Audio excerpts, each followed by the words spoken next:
চেয়ে থাকেন যারা আশুরার দিনে ওই খিচুড়ি রান্না করে তারাও মূলত পাপী মানুষ। আপনাদের এলাকাতে হানাফি আছে কি? পচা হানাফিরা নাই না? তাহলে বুঝতে পারবেন না।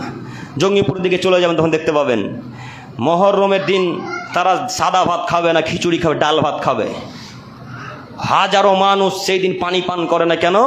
হুসাইন রাদিয়াল্লাহু তাআলা আনহু পানি ছাড়া মারা গেছিলেন, তার কারণে। কথা মনে বুঝতে পারেন না? হাজারো মহিলা তার বাচ্চাকে স্তরে দুধ পান করায় না। কেন?